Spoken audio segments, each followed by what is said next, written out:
Are you ready to mock Friedrich Nietzsche? Oh wow, look at you, there. Okay, look, I'm going to destroy Nietzsche. I'm sorry if he was your role model, and I'm sorry if this might, like, it seems kind of too much. Like, who are you to mock Nietzsche? Nietzsche was so great. Look how cool I am. It doesn't even hurt. I do this for fun. I prepared this script. It's from Nietzsche, like, talking. You may imagine him sitting here and talking to me. I'm gonna read it. Here it is, the text. I prepared it.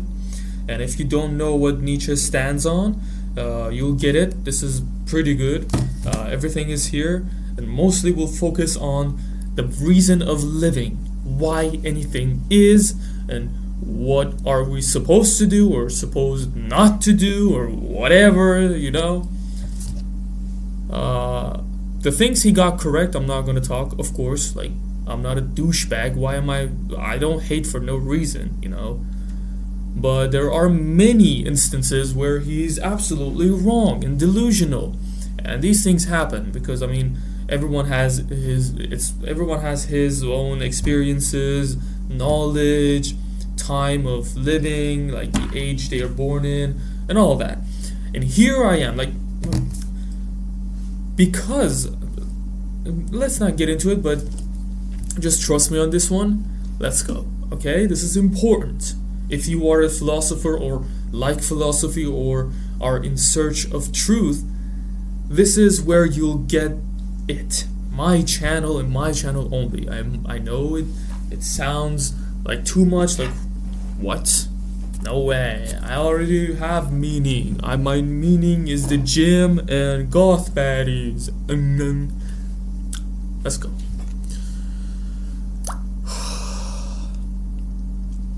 Let us speak of the grandest event in human history, an event whose shadow has only just begun to fall over you.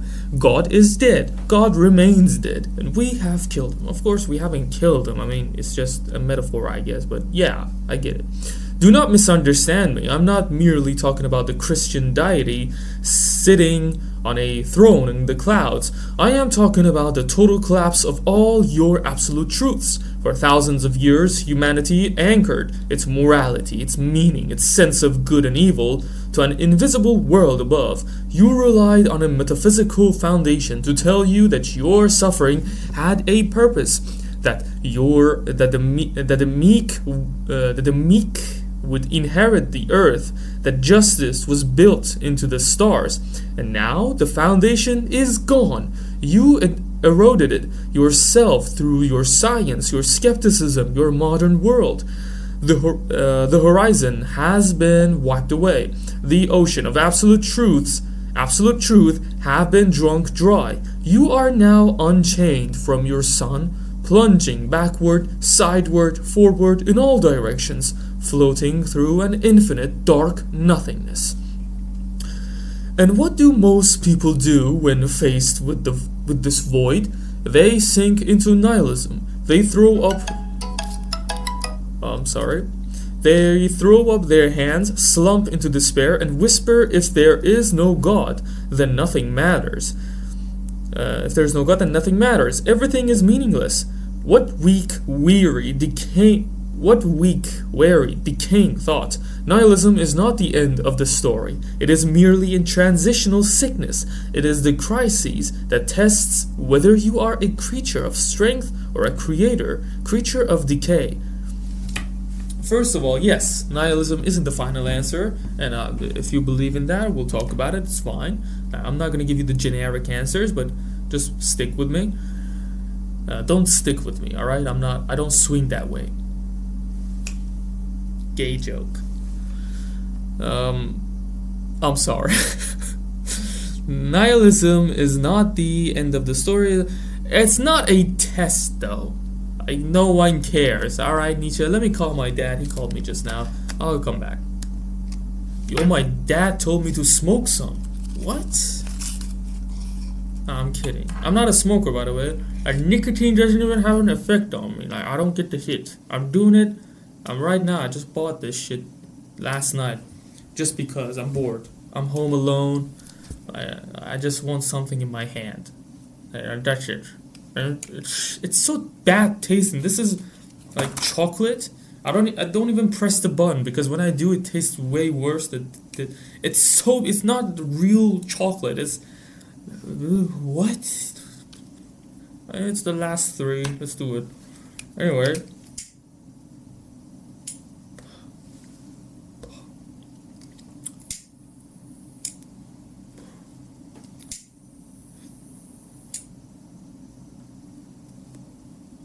Okay. Look.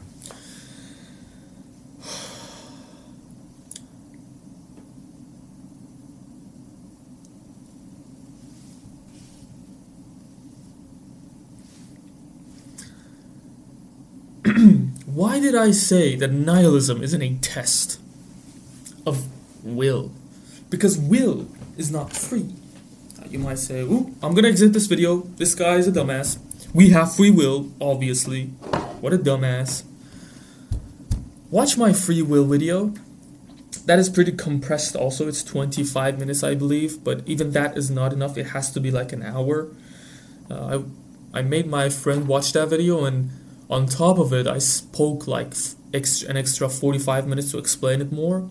And I saw that, wow, the average guy who watches that video won't get what I mean, really. It's too deep.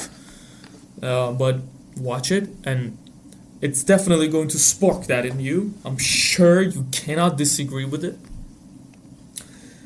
So when free will isn't real, that means the universe doesn't need us. And not just that, I mean, you could say, oh, that doesn't mean that really. It's not a one-on-one correlation. Yeah, but just this on its own, like, what? Why does the universe need our will in order for us to build skyscrapers or go to Mars? Go to Mars and live there and not go extinct, like all the galaxies, the infinite galaxies which we are a dot in.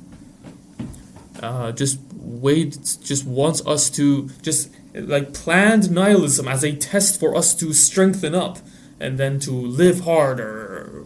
Like, you know, it's so stupid. It's Nietzsche being a little egotistical, as well as you know, some guys, especially some specific ethnicities, like their body is way too active. Like the testosterone hits differently on them. Like they smoke a cigar and they go insane. They're like, I want to go out and I want to do this. I want to win women. I want to win money. I want to go to competition. I want to live longer. I want to do whatever I like. These sort of patterns lead to you becoming Nietzsche-like, which is fine. It's subjective though. It's not a philosophy for you to base on your whole universe's existence on. You know what I mean? Let's move on.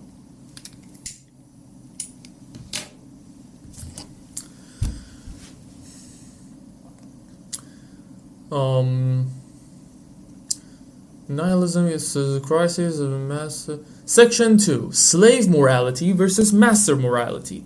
You ask me what is right and what is wrong. I tell you that what you call morality today is a poison, a clever invention of the weak to disarm the strong. Look at history. There have always been two fundamental types of morality. First, there is master morality. It is born of health, power, noble instincts, and self-affirmation. The noble man looks at himself and says, I am strong, I am creative, I am victorious, therefore what I do is good. For him, good means noble, powerful, beautiful, and exalted. Bad is simply which is weak, cowardly, or contemptible.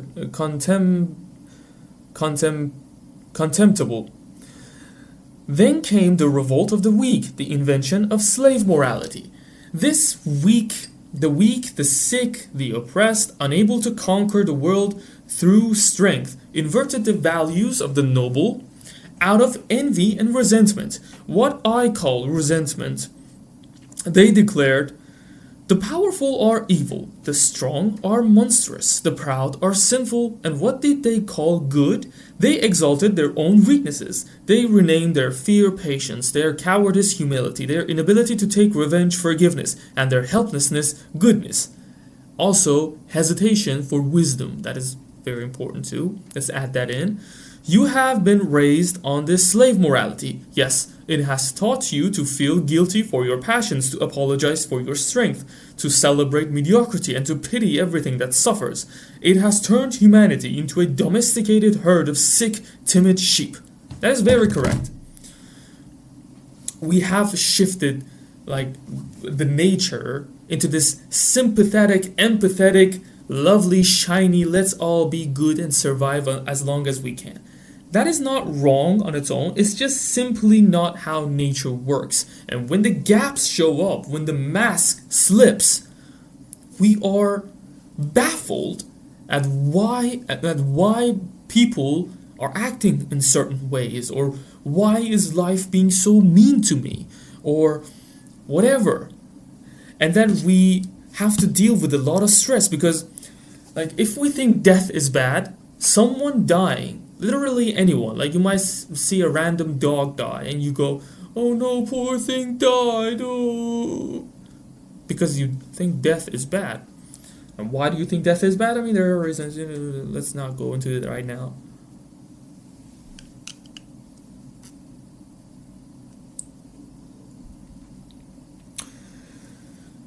And yes, the slave morality is something that I want my audience to fully understand, because slave morality is what is preventing my work to be heard by others.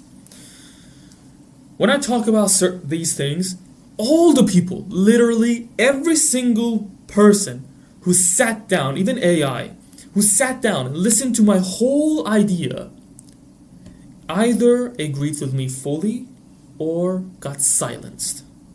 They didn't know what to say. They didn't know what to do. They were like, I don't know, man, my head hurts. Oh, it's too dark. Or you're just right. Yeah, I agree. Because my friends, my inner circle, are those of brave. The master morality. They possess master morality. But most people don't. They have slave morality. That is very correct. That is very good. I'm proud of you, Nietzsche, for mentioning this in such a good way. My camera angle is so bad, it shows me as unsymmetrical. I don't know how to fix it anyway.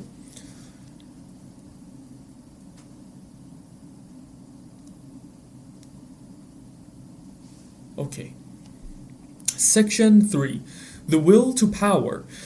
Look beneath the surface of all living things. What drives life? It is not merely a miserable struggle to survive. As Darwin claimed, survival is just the minimum baseline. I'll talk about it.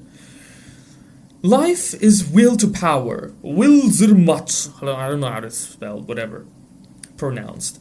Look at the plant breaking through concrete, the artist wrestling with the canvas, the philosopher dismantling old dogmas, the warrior conquering new lands. Life wants to expand, to overcome obstacles, to master itself and its environment, to grow, to discharge its energy, to become more. When you suppress your will to power, when you try to be completely harmless, passive and agreeable, you are denying the fundamental instincts of life itself.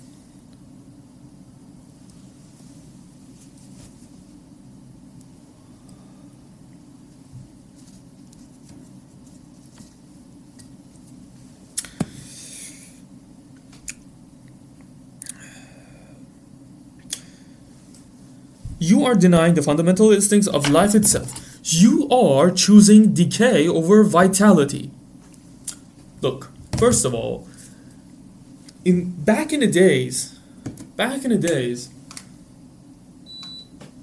Darwin and Nietzsche and many more, they had limited perspectives. Why? First of all, their lives were much more difficult. I'm in a comfortable place. I'm free. I can see everything. And also, everyone has a different set of brain neurons. The way my intelligence works, my IQ works, is in a macro level. I see every dot connected. I see every single one in a pretty good detail. Some people see just some of the dots, they're more zoomed in, but see in better detail. Some are totally ballistic. Some just don't see anything. What I'm trying to say is, first of all, everyone's brains work different. Everyone's experience differs. And science and history, the lack of these two. Nietzsche and Darwin. Darwin was the first one to ever theorize evolution like that, right? Well, he couldn't just mention everything and figure out all.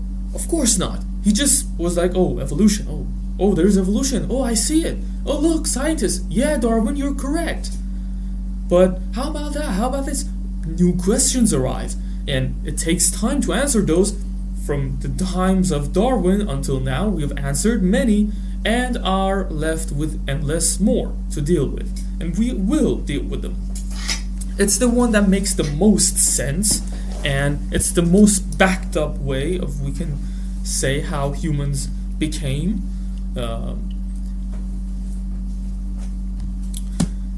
In such times, like when Nietzsche hears about Darwin's theory about evolution, he goes, okay, Darwin, you say survival, everything is survival, but how about the ones who do a lot? How about the plant piercing through concrete? I think there's something magical in that.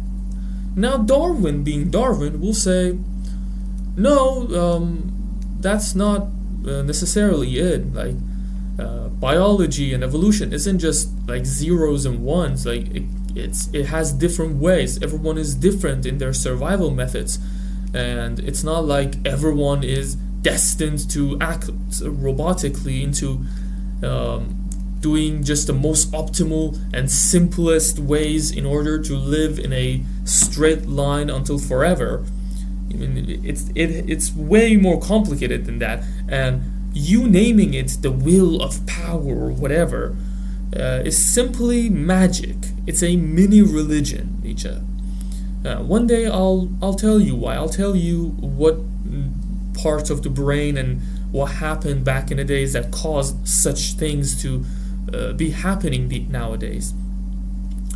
Well, Nietzsche will accept this, but still, he will be like, nah, my words are better than yours because mine feel right. Yours don't feel right. I don't like the way you are.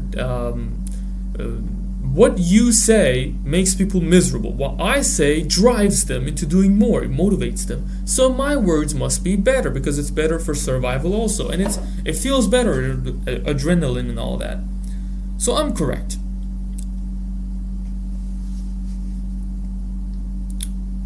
This is very wrong. This is very wrong. I'm not going to go deep in it. I already explained it. You get it, right? If not, just comment down below. I'll explain more. I mean, nobody watches these videos. I'm talking to myself. Why do I even bother trying to explain everything perfectly, right? Let's have fun. Section IV. The eternal... Let me take a look at it again. Yes, everything. I wanted to say this. Everything is survival. Like, Nietzsche might think that he's outperforming, like he's outside nature and he's like evolving, but actually everyone is constantly manipulated by something. At the base level, we're all manipulated by nature, and because everything is derived from nature, we're all indirectly manipulated by nature. Like, maybe you are being manipulated by me right now, convincing you into all sorts of things, but what brought me here? Nature. You know what I mean? If you trace it back, it's nature. Everyone is at a constant in a constant manipulation cycle. You are manipulated by a salesman. Tomorrow, your friend who's good at sales, who's knowledgeable at it, comes and says, yo, that guy manipulated you. And you're like, what? Really? Oh, now I know. Now I'm free. I won't be manipulated again. Yes, you will. In another way. You won't be aware of it. You are always manipulated. Even the times no one is manipulating you really, you are still manipulated by a lot of things. You are not conscious of it. It's too complicated. So Nietzsche is manipulated. I am manipulated. Everyone is manipulated. We're not outperforming anyone in anything. We're way less than that. Nietzsche wants to believe that we are gods, you know. Oh no, he doesn't say that actually. Yeah, he does. Don't twist my words. Section IV, the eternal recurrence, the ultimate test. I want to present you with a thought experiment. It is the heaviest burden you will ever carry. It holds the key to your ultimate liberation. Imagine that one day or one night a demon steals your loneliest loneliness and says to you, this life as you know, this life as you now live it and have lived it, you will have to live once more and innumerable times more, and there will be nothing new in it, but every pain and every joy and every thought and sigh and everything unutterably small or great in your life will have to return to you, all in the same succession and sequence. Even the spider and the moonlight between the trees, even the moment and I myself, the eternal hourglass of existence is turned upside down again and again, and you with it, speck of dust. How would you react? Would you throw yourself down, gnash your teeth, and curse the demon who spoke thus? Or have you experienced a tremendous moment where you would answer, you are a god, and never have I heard anything more divine. If this thought took possession of you, it would transform you or perhaps crush you. The question in each and everything, do you desire this once more and innumerable times more, would lie upon your actions as the greatest weight. Do you love your life enough to crave its exact repetition for all eternity, and not just the triumphs, but the heartbreak, the humiliation, the agonizing struggle? This is what I call amor fati, the love of fate. Do not merely tolerate the necessary. Do not hide it. Love it. Every moment of your life must be something you would proudly stamp with the seal of eternity. Look, this is very wrong, but one part is correct. He says that you shouldn't be sorry for anything. I really stand upon that. If I live the way I like, and it drives me into a miserable life, I'm lonely, I'm broke, I'm sick. Like, for example, let's say I choose to become an addict of cigarettes, and after 5 years I'll get lung cancer, and people go, oh, why did you do it? And I'll be, oh no, I was so wrong, I just wanted to look cool. Oh, doctor, please save me. We're doing everything we can, sir. Take my money. Oh, I'm so glad I survived. Now I'm gonna live fully. I'm not with that. If I die by smoking this pack, which I did, just because of this, like, for some reason, I'm cool with it. Yeah, I feel bad, I'm not happy, but I'm not sad either. I'm like, this is life. I chose this. I knew what I was doing, and I don't regret it. I'm not a pussy. I'm not afraid. Okay, I chose it. If you want more explanation on this, another video, comment down. But where am I so against it? These examples are so bad. I hate examples. They're so dangerous.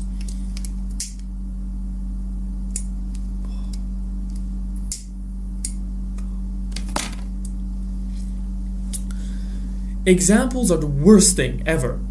A demon comes to you. Like, are we basing reality off of this question? Oh no, it's just a question. It's just thought-provoking.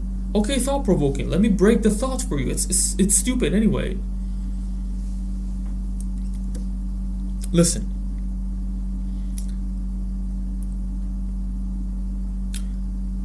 It's so wrong on so many angles. I don't know where to begin.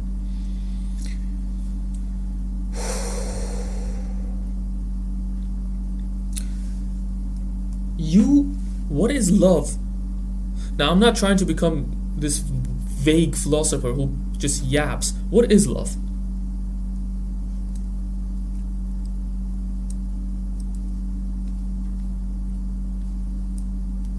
Got it?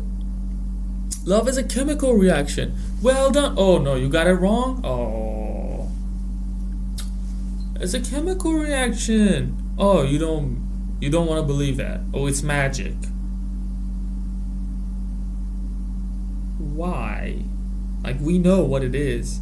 It's obvious that there's no question to it. We know.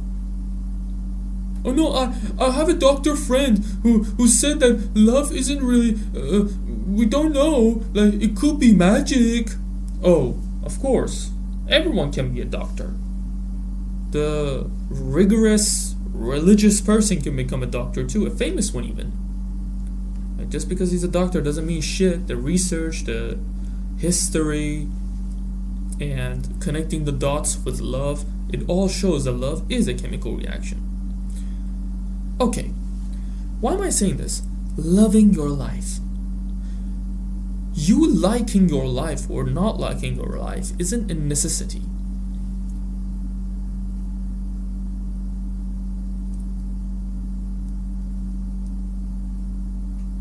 Why? Imagine those who lived before you. Billions of people. Did they love their life? No. Did they live did they walk on the wrong path of life? That's why they didn't like their lives? In Nietzsche's way, yeah. They're dead. They lived their life.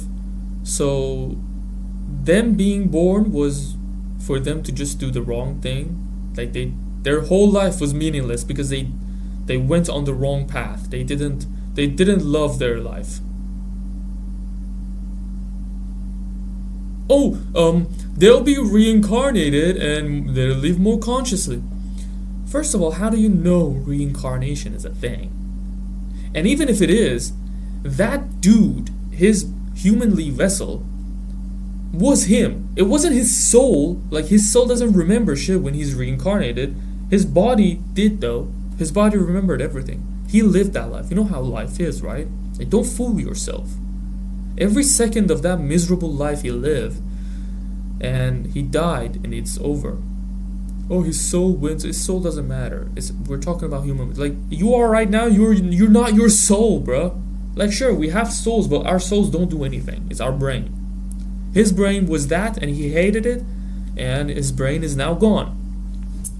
So, why was he even born, Nietzsche? He was born, and that he didn't like his life, or he did like his life, and it doesn't matter. None is important. Those are not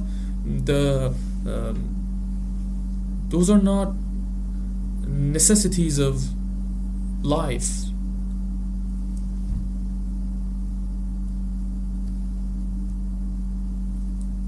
And not just that.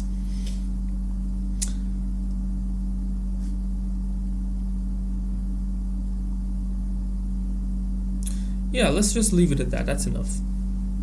That's enough.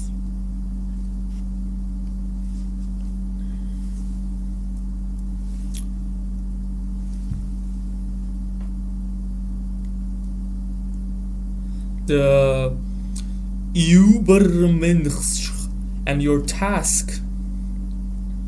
It's section V. So what is the target? What is the goal of humanity now that the old heavens are empty? Man is not an end in himself. Man is a rope tied between beast and Obermüller. I think it's the Overman, yeah. Beast and the Overman. A rope over an abyss. What is great in man is that he is a bridge, not a goal. The Overman is one who overcomes human condition, steps past slaves, morality, braves the desert of nihilism, and becomes the creator of his own values. The Overman does not look to the sky for permission, he becomes the meaning of the earth. See, he destroyed the statue of whatever, of the morality this, morality that, this guy, that guy. And then he built another statue. Basically, he said, religion is a lie, but I have a religion myself. Take a look at this. Yeah, I don't talk about magic, but I kind of do. We're here to do a lot, and that is what, and that makes us the gods of this earth. So it's a religion.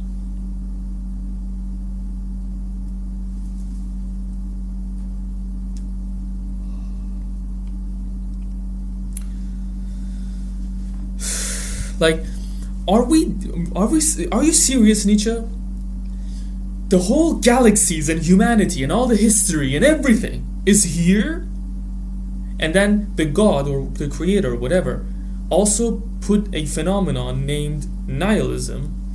He brought it here, and he's like, yo, the whole galaxies, the whole history of humans, this is nihilism.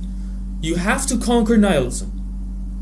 And you have to live with your own values, and don't go into nihilism. When you conquer nihilism, you lived right. That is the correct path. Go do it. Go. Destroy nihilism, guys. That is so basic. What? Our purpose is to overcome nihilism? To do whatever we want? That's a purpose. But if whatever we want is not even free, like what I want a cigarette. Why do I want a cigarette? Because my brain is in a way that craves cigarettes. Who made cigarettes? The brain. So I created something that I crave. Oh, that's the point. This cycle is the point. You know, our brains cannot, like, for example, let's say there is a chemical in this that we don't know. And that chemical would really make me feel good if only my brain had the receptors to it. But our human brain doesn't have it. Maybe if a sort of a kind of monkey does it, it will feel really good to him. But to me, it doesn't. It turned off. It doesn't. So I don't have the capability of that. So that's the same thing. Like overcoming nihilism and creating my own values. Well, what I base my own values upon are based on things that weren't in my hand anyway. Can you grasp it? Like, why am I a human in the first place to then base my values upon human things? But that's the only thing I can do. And the thing is, you basing your values on yourself or from others, that's not on your hand really. As I said, manipulation. Watch my video on free will also. So it's just nonsense. Nietzsche, you're dismissed. The Overman is the one who overcomes the human condition, steps past slave morality, braves the desert of nihilism, and becomes the creator of his own values. The Overman does not look at the sky for you are not the Overman yet, but you can be the soil from which he grows. You can be the bridge. Stop wasting for a savior. Stop hiding in the heart. Stop apologizing for your ambition, your intellect, your drive.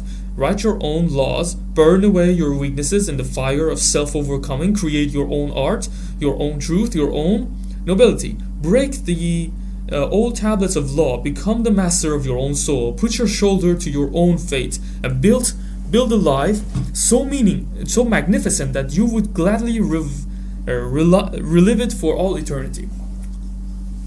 Sure, you can say that to me and yourself, but to the kid who was born in the most terrible conditions, with a horrible body, disabled, and there are a lot of them happened. Like, you know, a lot of kids are right now born. One of them was born right now with no father, no mother, and in a terrible country, at the sewers, disabled, and he's gonna get, like, some random homeless dude is gonna knife him and sell his organs to the black market, and then rape his dead body.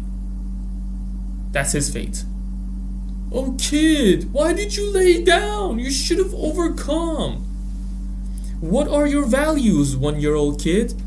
Agugu of amamama. Oh, your values are amamamama? That's good. Oh, that's good. You built your own values. You are free. Yeah, free will. Do you realize how stupid it is? And people worship this guy. Insane to me. I feel like I wanted to mention something.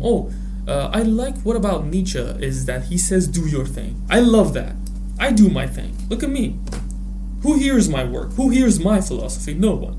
Who's watching my videos? Everyone fucking shames it. No one watches it. I mean, not shames it. I get some likes, but the algorithm is so against me. I live in Iran. I have to use a VPN. The YouTube algorithm thinks I'm a bot because of the VPN. And I don't have production tools. And my English isn't that good.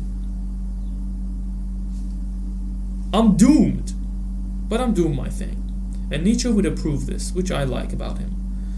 He's a free kind of philosopher. He's like, do whatever you want. Bedrood everyone.